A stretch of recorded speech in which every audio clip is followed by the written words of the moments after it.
This is CBN NewsWatch. Thanks for joining us for CBN NewsWatch. I'm Mark Martin.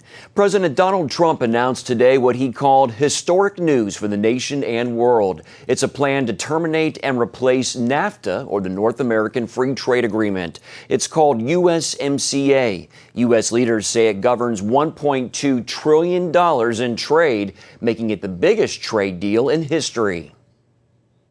It's my great honor to announce that we have successfully completed negotiations on a brand new deal to terminate and replace NAFTA and the NAFTA trade agreements with an incredible new U.S.-Mexico-Canada agreement called USMCA. And the president went on to say more than anything else, it means high-quality American jobs. Trump plans to sign it in November. Congress will not formally vote on the deal until next year. Andrew Root with Regent University's School of Business and Leadership is here now to discuss the trade agreement. Welcome, Andrew. Thank you, Mark. I appreciate it. Thanks for your time. First of all, your thoughts on this new deal. I think it's a culmination of the first part of the president's strategy. His strategy is to shift U.S. trade policy from something that really is rooted in the Second World War, assisting partners and opening up global trade, to something that's a little more U.S.-centric, what he would call America First. This trade deal was the most important trade deal. These are our biggest, most relevant, close trading partners. China's bigger by dollar volume, but if you think about the integrated commerce that goes on in North America, getting a trade deal done with Canada and Mexico had to be the first priority, and I think it will make other parts of the trade strategy easier to implement. So you like the plan then? Well, the specifics of the plan definitely benefit the U.S. relative to what they were. And I think that all three countries functioning together and trading more freely will benefit all three economies, which will make the U.S., put the U.S. in a better position. But as it comes to NAFTA as it was and NAFTA as it is, or USMCA, it's a marginal improvement, so it doesn't make a lot of difference. It makes some specific differences if you're a dairy farmer or for dispute resolution, things that the average worker won't be interested in. But long term, I think it's an important deal in order to get the rest of the trade strategy implemented. Okay. Well, he talked about the imbalance that NAFTA created and wanting to change that. Do you think that will? Can you elaborate a little bit more? Do you think it'll make it more fair? Yeah. I think for workers, particularly in some of the manufacturing businesses, such as autos, it will make a significant difference. Obviously, if you're working in Mexico at an auto plant and you're making $5 or $6 an hour, and you compare that to somebody in the U.S. making 4 or 5 times that, this deal will make a difference. And the reason for that is it mandates a higher wage for auto content workers. So in some cases, it will triple the amount that a Mexican plant will have to pay a worker. That obviously will make the U.S. plant more competitive. And so over time, it actually should see U.S. jobs in the auto sector continuing to grow. How do you think it's going to benefit Mexico and Canada? I think for both of the countries, anything that keeps markets open and free and lowers trade barriers improves the amount of commerce between the countries. And so overall, the lower cost between the countries, the open and free trade, should raise GDP growth in all three regions.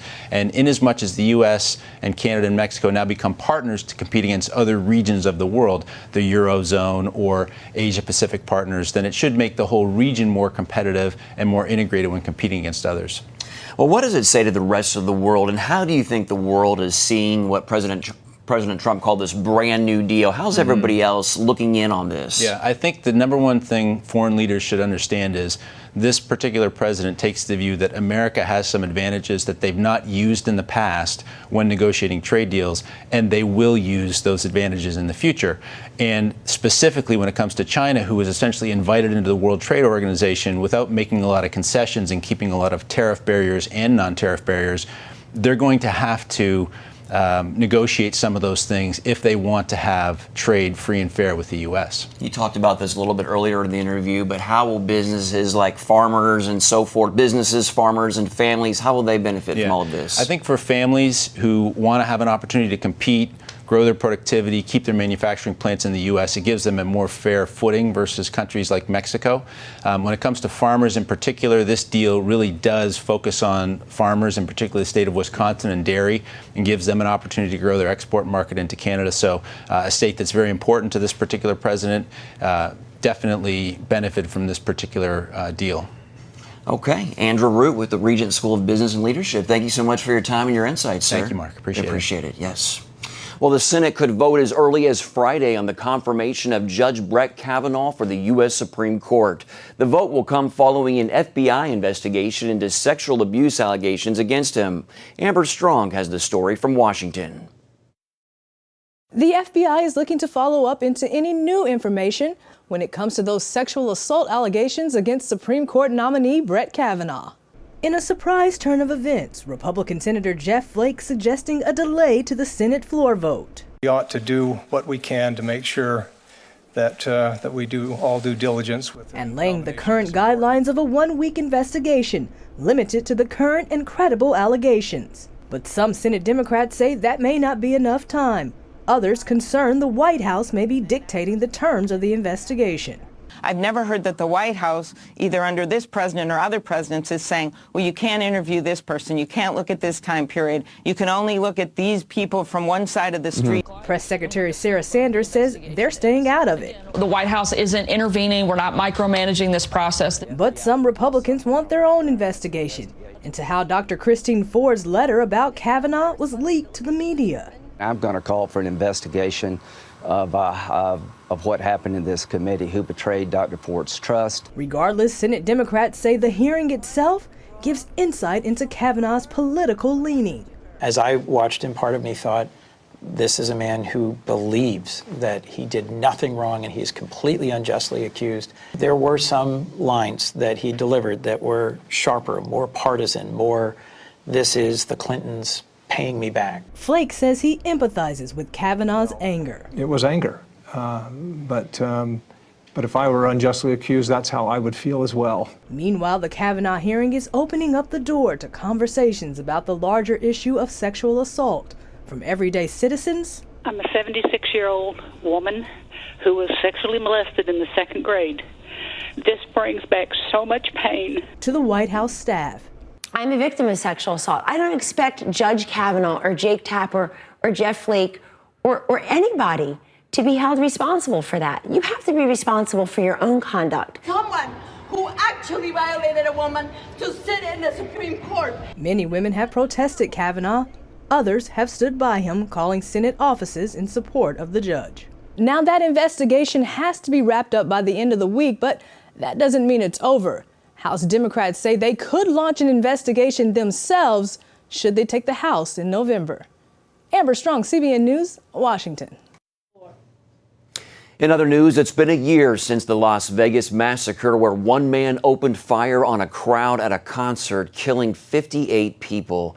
Stephanie Riggs reported from Las Vegas for CBN News covering the tragedy, and she joins us now. Welcome, Stephanie. Hello. Hi, your thoughts a year later? You know, I will never forget that story as long as I live, and I've been doing this for decades. I went there, and the first place I turned to was Church Las Vegas, and I met a young girl, believe it or not, 16 years old, wise beyond her years, and she taught me so many lessons in that interview. Here she was, blood on her boots, and she said, I'm going to turn to faith. I'm going to turn to God. I'm not going to limit him. Jesus didn't come here to explain evil to us. He came here to deliver us from it. He took care of all of it on the cross. Paul teaches us in Philippians, don't be anxious. Think about what's lovely, what's noble, what's true. She says it's so easy to get stuck. She decided that this was a battle of evil and that one man was not going to ruin her life.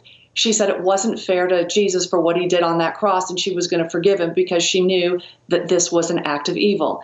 And I think when I left that interview, I couldn't believe this young girl, 16 years old. And I'll tell you something, people saw that story all over the world. And I had calls on my cell phone. People found my phone number. They wanted to do interviews with her in England, in Europe. And, she did it. And I think what she did is she taught us all that, this is a tough world that we live in, but we have a big God and not to limit him. And I remember leaving there thinking, this all came out of a 16-year-old girl when her whole world was turned upside down. We talk about our faith, but hers was tested, and that's how she answered the call. She said, God, I'm going to trust you through all of this. Now, is her name Lynette? I just want to make sure we're talking about the same person here. Yes? It's Lynn Martinez, and she's 16 years old. Okay. You also told the story of a survivor named Lynette. Is that someone different? Any word on how she's doing? No, her name is Lynn. Yeah, Lynn. Okay. So how is she doing today? Any word on that? Well, based on that interview, we had kept in touch for a while there. Based on that interview, I think she's going to go very far. She knows how this all ends. And she reminds us every day that we have a choice. We have a choice whether to wake up every day and stay stuck and bitter. I mean, look at all that's going around. I'm wearing pink today because it's the beginning of October, Breast Cancer Awareness Month. We have so many people battling every day for their lives. It's a gift. And she reminded me that it's something that you don't take for granted. If you're breathing right now, God's asking you to trust him and to run your race. And don't get distracted by all the darkness, because isn't it so easy just to get stuck on the negativity, especially in this business? I needed Lynn to remind me of this, because it is easy when you focus every day on the negative. But we have a God, right? We have a big God, and she reminded me to pray. And I remember going back to the hotel thinking, I think I just got not convicted, but convinced by a 16-year-old girl. She set me straight. And I was thinking, I have a 19-year-old son. I don't know if I did a good enough job with him. He doesn't sound like her. Well, that's a great word. That's wonderful to hear about the impact that she had on you and many, many others. You also reported on triumphs over tragedy. How have you seen that play out over the past year, Stephanie? Well, you think about it. That was, 22,000 people were at that music festival that day. And there were more than 1,000 bullets unleashed. There were so many cameras there. This has probably been the most documented shooting and event. It's traumatized so many people. They've talked about it. They've said, I don't want to see the video anymore. Well, you know what? I agree with them. Turn it off. But I had heard about this couple, and they decided that they were going to just give Satan a black eye, and they decided to have their wedding because they survived it at Mandalay Bay today. So they said, no, we are not going to let this define us. One man's evil isn't going to define us. And they're getting married today at Mandalay Bay 1 year later, because they lived, they said, to say, I do. More than 800 people were injured in that. And, to me, there's still people that are living with those wounds, not to mention those that we lost, the more than 50 lives that we lost. But those lives are not lost forever, as we know. If you accept Jesus as your Lord and Savior, this isn't the end of it. And we have a Savior well acquainted with pain and suffering. He gets it. He gets it. And he is a comforter. And he said he'll be with us always. There was another guy that I interviewed, Chris Hahn. And I remember, I usually ask people, what's your name? And I have them spell it for me. And then I say, how old are you? And he said, I'm 27 today. So I want to wish him a very happy 28th birthday, because he said, I have reason to celebrate my life because I'm still breathing. And I think that's what we all can say, no matter all that we hear in the news, and we get bad reports, but don't get stuck. I think that's what these survivors taught me. And I can just imagine wherever they are today, they're still believing in the goodness of God. And, they went to church, which, churches I don't think get enough credit for being the place to go, not in just the bad times, but the good times too, because as we all saw 1 year ago today, you never know. Life can change on a dime. All right. Wonderful words of encouragement. And we really appreciate your time today, Stephanie. Thanks again for your insights. Blessings to you. God bless you too. Rescuers in Indonesia have pulled a 38-year-old man out alive from beneath a collapsed building 3 days after an earthquake and tsunami devastated the city of Palu. Rescue workers are still hoping for more miracles in their searches, but the death toll is expected to rise from the current count of 840. The tsunami hit Friday following a 7.5 magnitude quake. Thousands of residents are now crowding airports, hoping to get out on evacuation flights. CBN is sending disaster relief teams to help the victims. Operation Blessing is providing life-sustaining supplies to flood victims in Mexico, weeks after torrential rains ravaged the country, triggering flash flooding, leaving at least 3 people dead and several missing. 7-year-old Angel is one of many victims nearly swept away by rising waters. They were up to his chest before he and his family escaped their home, and serving 300 meals a day in their community, providing solar lights, new mattresses, water purifiers, and chlorine generators. Operation Blessing's doing it all. Coming up, more and more preteens are taking puberty blockers, plus guidelines for caring for kids with gender identity issues. We take a closer look at the science and the culture next. Welcome back. New guidelines for doctors to support surgical and hormonal transition of transgender children. They are from American Academy of Pediatrics and actually outline how pediatricians and parents can back adolescents in their gender choices. Dr. Michelle Cretella with the American College of Pediatrics joins us now to discuss these guidelines. Welcome. Hi, yes, thank you very much for having me. Yeah, thanks for your time. First of all, can you summarize what these new guidelines are saying? Essentially, the American Academy of Pediatrics has capitulated to politics. They are essentially promoting the lie that children are born transgender, cannot change, and that this is healthy and we need to back them up. One word used a lot in discussing transgender identity is gender dysphoria. Can you explain what that is, doctor? Sure. Gender dysphoria is real. It's an upset, an emotional disconnect with your biological sex. And fewer than 1%, less than 1% of young children may experience this. But the key is if they are supported through their natural puberty, over 80% will come to accept their biological sex by late teenage years. Are children mature enough to make these decisions when they're in their preteens and teen years?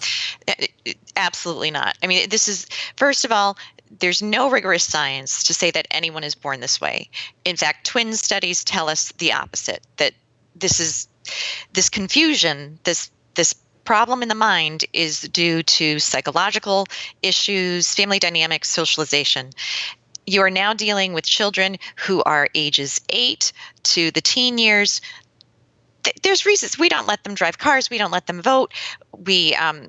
Why? Because they are not cognitively mature. And yet these gender activists in the AAP are trying to tell us that 8-year-olds, 9-year-olds, 13-year-olds are mature enough to decide whether or not they should be infertile for life, whether or not they should have a double mastectomy at age 13.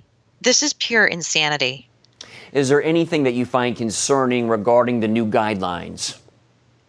Well, I think we pretty much just summed that up. I mean, when modern medicine sacrifices the health and wellness of children on the altar of political correctness, I mean, in the case of these kids who are confused about their biological sex, we are sentencing them to a lifetime of sterility and really surgical mutilation, not to mention all of the serious side effects that sex change hormones have, namely risk of heart attack, high blood pressure, strokes, even some cancers. So yes, it's very concerning. And the American College of Pediatricians stands as an alternative pediatric organization, one that truly puts the health and well-being of children ahead of politics. The Academy, doctor, says that it established these guidelines in part because of the number of suicides among youth who struggle with gender identity. Do you think this is the route to go? I mean, you've pretty much declared your position on this, but maybe talk a little bit more in relation to the number of suicides.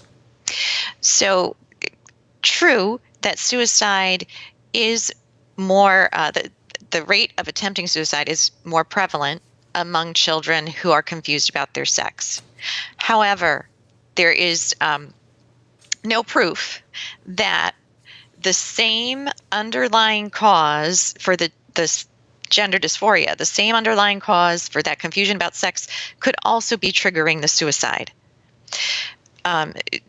So that's number one. The Academy is just assuming that, oh, they're feeling suicidal because no one will affirm their confusion. Now, you can't assume that in science. The other thing is we know adults who transition, their suicide rates do not decrease. Okay. Dr. Michelle Cretella, thank you so much for your insights today. Thank you. And we'll be right back.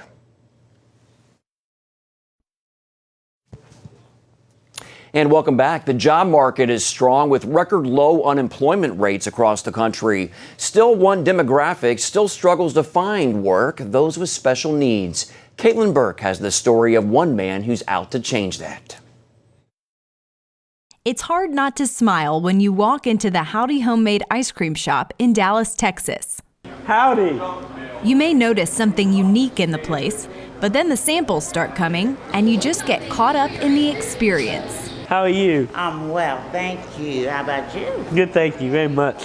In North Texas alone, there are over 240,000 special needs adults looking for work. Howdy Homemade Ice Cream Shop is looking to tackle that statistic as the first for-profit business to only hire special needs workers. There isn't anything that's warm and fuzzy about this. This is saying that we're a for-profit business. Our employees and the people that our employees represent are a huge opportunity for the restaurant industry and other industries to really start to hire. Restaurant vet Tom Landis sees special needs employees as a solution to some of the industry's biggest problems. Employee turnover and poor customer service, and those are both solved I think by people with special needs, that they're friendly continuously over and over again when the average employee just isn't. And at Howdy, we have a 0 turnover rate. You know, our guys love it, and they want to stay around. When Landis first felt this inspiration, he wanted to give these workers the best shot at success. He didn't feel like his chain of sandwich shops would accomplish that. And we wanted to look for a slower cadence, one where friendliness was more important than speed, and the ice cream shop idea sort of rose to the top, and we filtered everything else out. Coleman was Landis's first employee. One of the big football teams has its annual dinner at one of my other restaurants, and we're busy, and Coleman was there as, I think, team manager, but he just kind of started passing out food and helping, and you know, we just kind of noticed him. If here's a kid that you know, he didn't need to serve others, he was there, but not only that, he was so, I mean, he's, you know, I felt like by the end of the night, he had more friends in that restaurant than I did, and that, you know, he's exactly what the restaurant industry needs. I like to help make the ice cream sometimes, but personally, I also like to be friendly and say hi to the customers, or even say howdy to the customers. Landis wants others to not only appreciate his business model, but to replicate it. I think in 5 years, 6 years, you can walk into any McDonald's, any fast food place, and someone with special needs is going to be working there, and you know, they might remember your exact order from a week before, or they might give you a hug, but it will be better than what you're getting now. And it's not just the restaurant industry he hopes to change. It takes some additional upfront patience, love, but I think, I mean, God made those with Down syndrome to truly be the very best in the hospitality sense of the word, and then also those on the autism spectrum. There's just an incredible opportunity for those minds to be harnessed, I think, in the restaurant industry, but also beyond. As word spreads, interest grows. Landis says at least 50 people want to franchise Howdy Homemade, with new offers coming in each day. It just seems like there's this beautiful economic intersection where the economy is strong. There's a need for you know, bussers, people to work behind the counter, and there's such a, you know, a guy like Coleman, a guy like my Cruz. I mean, 2.5 years ago, no one was going to hire him. Now I'm a little bit worried about, hey, someone's going to poach him. This isn't just about good business. Landis is out to show the world the capabilities of those with special needs. We get a lot of people that are driving 2 or 3 hours away, bringing their son or daughter, their grandson here to see that someone with Down syndrome, someone with autism, someone with an IDD can work. And you know, what we love to do is invite them to, you know, come behind the counter, wash their hands, and actually serve the ice cream and then ring it up. And for some employees, running an ice cream shop is just the beginning. 3 are Eagle Scouts, and 1 could become Major League Baseball's first announcer on the autism spectrum. I mean, every customer that comes in that has a Rangers hat or something, for him to just know the stats is just, it's such a God-given talent. Each and every employee not only exceeds their boss's expectations, but those of their parents, teachers, and even their own. Caitlin Burke, CBN News, Dallas, Texas. The hit TV show Last Man Standing is back on air with its 7th season after being canceled on ABC, and it outperformed its ratings from the last season there. It averaged 8 million viewers Friday night versus 6 million the prior season. The first episode opened with the characters poking fun at what happened to the show. I'm trying to DVR my but it's not on. Well, maybe it got canceled. Why would they cancel a popular show that everybody loves? Maybe they're a bunch of idiots. All right, that's going to do it for this edition of Newswatch. Thanks for watching. Have a great day.